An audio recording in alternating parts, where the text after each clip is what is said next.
உலகத்தில் பிறந்து வாழ்ந்து மடிவது அல்ல. இந்த உலகம் தான் முதலும் முடிவும் என்று கருதி கொண்டிருப்பதும் ஒரு முகமையுடைய குறிக்கோள் அல்ல.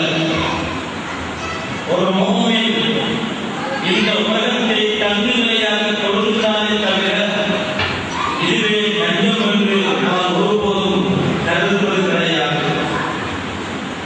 தன்னுடைய நீண்ட பயணத்தில் இது ஒரு இடம் என்று கருதுகிறானே தவிர இதுதான் ஆரம்பம் என்று ஒருபோதும் அவர் கொள்வதில்லை.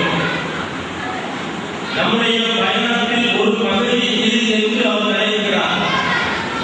ஒவ்வொரு பகுதியிலும் ஒவ்வொரு பயணத்திலும் அந்தந்த பயணத்திற்கும் அந்தந்த இடத்திற்கும் ஏற்ற வகையில் அவர் தன்னை தயார்படுத்தி ஒழுங்குபடுத்தி தன்னை அவர் தெளிவாக்கி அந்த பகுதியில் அவர் தன்னை முழுமையாக்கி கொண்டு மறுபகுதிக்குள் காலை வைக்கிற போது அவர் வெற்றியாளராகவே செல்கிறார். நாம் அல்லாஹ்விடமிருந்து வெளிப்பட்ட நமது பயணம் கட்டம் கட்டமாக கடந்து இப்பொழுது இந்த உலகத்திற்கு வந்திருக்கிறோம். இதற்கு பின்னால் நம்முடைய பயணம் தொடர இருக்கிறது. நமக்குரிய பயணத்தின் கழிந்த பகுதிகளை நாம் திரும்பி பார்க்கின்றோம். நமக்கு முன்னால் ஆலம் சியான் என்ற கற்பனை உலகை நாம் கடந்திருக்கிறோம். அதற்கு முன்னால் ஆலம் அருவாகை கடந்திருக்கிறோம். அதற்கு முன்னால் இறைவனுடைய அறிவு நிலையிலிருந்து நாம் பிரிந்திருக்கிறோம். இதற்கு பின்னால் வருஷம் என்ற ஒரு உலகம் இருக்கிறது. அதற்கு பின்னால் ஆசா என்ற ஒரு உலகம் இருக்கிறது. அதற்கு பின்னால் சொர்க்கம் நரகத்திற்கு பின்னாலும் அல்லாஹ்வின் தரிசனத்தில் சொக்கி இருக்கின்ற உயிர்ப்பாய்மை என்ற ஒரு தரிசன நிலையும் அவர்களுக்கு இருக்கிறது.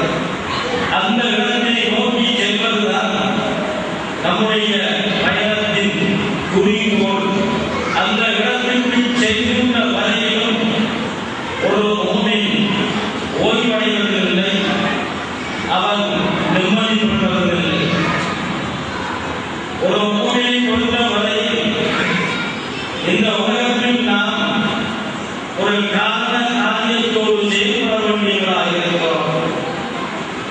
பல்வேறு திரைகளுக்கும் நாம் வரையப்பட்டு அந்த ஒவ்வொரு திரையையும் நாம் அகற்றி அகற்றி எம்மை நாம் பார்த்து யதார்த்தத்தை உணர்ந்து நம்முடைய எதிர்கால அந்த உலகத்திற்கு தொடர்பு ஏற்படுத்துகின்ற வழியை நாம் நமக்குள்ளே நாம் தேட வேண்டிய ஒரு அவசிய நிலையில் இந்த உலகத்தினுடைய குறிக்கோளாக இருக்கிறது.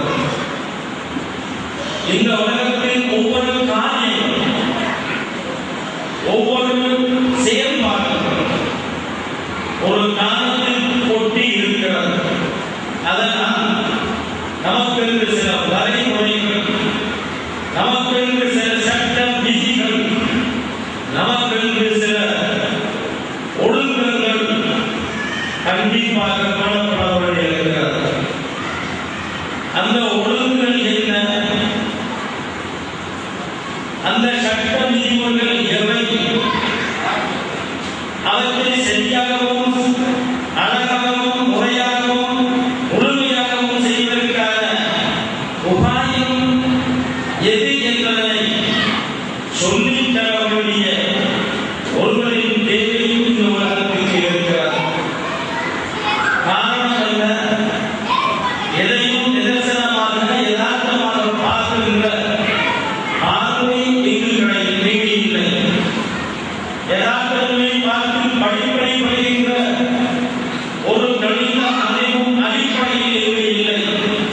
அதனால் இவற்றையெல்லாம் தெளிந்த ஒருவரின் உதவி நமக்கு தேவைப்பட்டிருக்கிறது. அல்லாஹ்விற்கு பிரிந்த நாம் அல்லாஹ்விற்கு சேர்க்கின்ற பொழுது அந்த பாதையுடைய முழுமையான வடிவத்தையும் அந்த பாதையை நாம் சந்திக்கின்ற இடங்களை அந்த பாதையில் செல்கின்ற பொழுது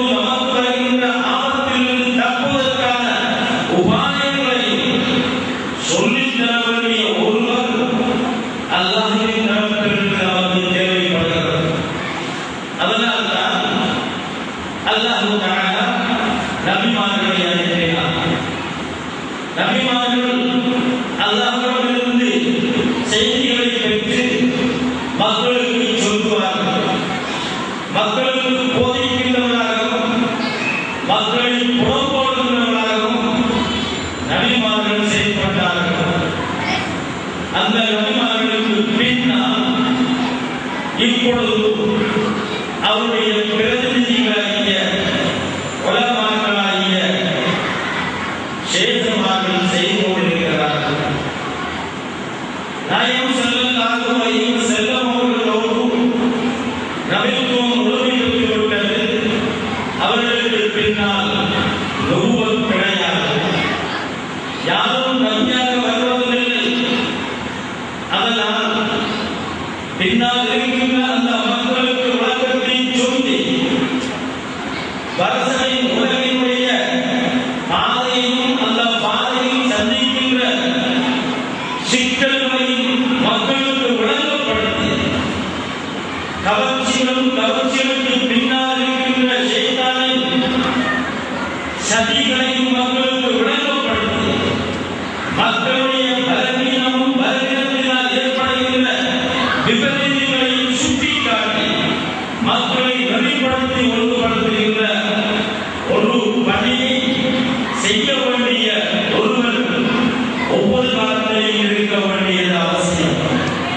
அவரை தான் ஷேக் என்று சொல்கிறோம். காரண காரிய உலகம் இந்த உலகம் நாம் செல்ல வேண்டிய உலகம் காரண காரியத்திற்கு அப்பாற்பட்ட உலகம். அங்கு காரணமில்லை, காரியம் மாற்றம்தான். அது ஏதாவது கருத்து உலகம். ஆகவே கருத்து உலகத்திற்கு செல்வதற்கு முன்னால் அந்த காரணத்தையும் காரணத்திற்கு உடையான தொடர்பை, காரணத்தினுடைய உண்மையான பின்விளைவுகளை சொல்லி விளங்கி சொல்லித்தர வேண்டிய ஒருவருடைய உதவியும் அவருடைய அரவணைப்பும் நமக்கு மிக தேவையானதாக இருக்கிறது. அல்லாஹ் தஆலா குர்ஆனிலே சொல்கிறார், மனிதனை வணங்கவே நான் படைத்தேன். மனிதனை நான் வணங்குவதற்காக நான் படைத்தேன். அல்லாஹ்வை நாம் ஏன் வணங்க வேண்டும்? வணங்க வேண்டிய அவசியம் என்ன?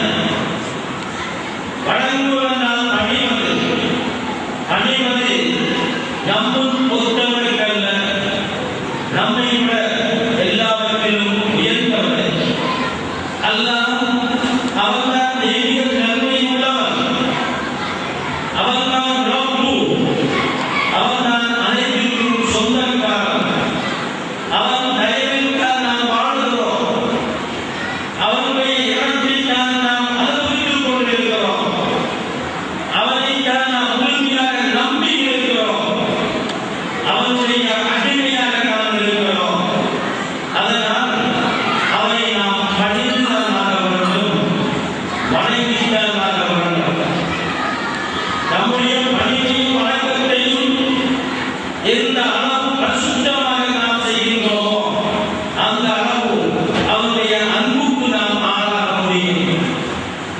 அவனுடைய அன்பை பெறுவதுதான் நம்முடைய வணக்கத்தினுடைய அடிப்படை நோக்கமாகும். எஜமானுடைய அன்புக்கு ஆளானால் நமக்கு எந்த விதமான தண்டனையும் இல்லை. நமக்கு எந்த விதமான சோதனையும் இல்லை. நமக்கு எந்த விதமான தூரமான ஒதுக்குதலும் இல்லை. அவனுடைய அன்பை பெற்றால் அவனுடைய நெருக்கத்தை நாம் பெறலாம். நெருக்கத்தை பெற்றால் நாம் ஆனந்தம் அடையலாம், சோஷாவும் இருக்கலாம். அதற்காகத்தான் அவனை நாம் நேசிக்க வேண்டும்.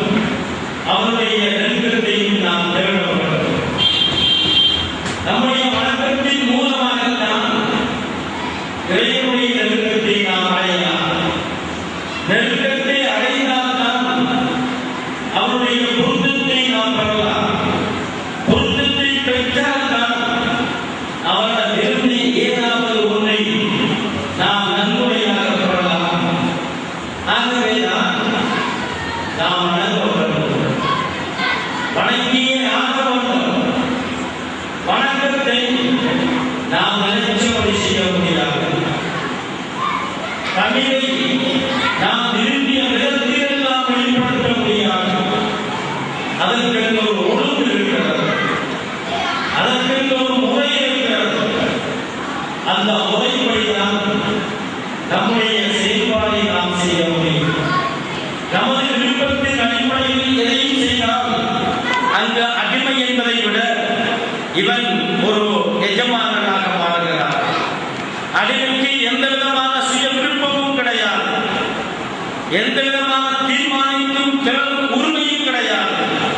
ஆகவே தன்னுடைய வணக்கத்தில் தன்னுடைய சுயத்தையோ தன்னுடைய விருப்பத்தையோ ஒட்டுமொத்தமாக தூக்கி எறிந்துவிட்டு அல்லாஹ்வுடைய விருப்பத்தையும் அல்லாஹ்வுடைய கட்டளையையும் நாம் சிறமேற்று விசுவாசத்தோடு நாம் செயல்பட வேண்டியிருக்கிறது. அல்லாஹ் சொன்னார், இன் குன்தும் துஹிப்பூனல்லாஹ ஃபத்தபிஊனி. நபியை பார்த்து சொல்கிறார், அல்லாஹ்வின் தூதர் சொல்கிறார்கள், நீங்கள் அல்லாஹ்வை நேசிப்பதாக இருந்தால் என்னை நீங்கள் பின்பற்றியாக வேண்டும்.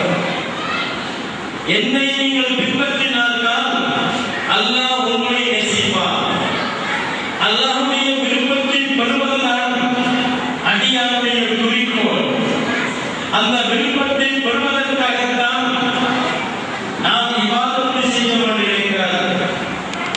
அல்லாஹ்வுடைய விருப்பத்தை நாம் பெற வேண்டுமாய் இருந்தால் நாயகம் ஸல்லல்லாஹு அலைஹி வஸல்லம் அவர்களை பின்பற்றியாக வேண்டியிருக்கிறது.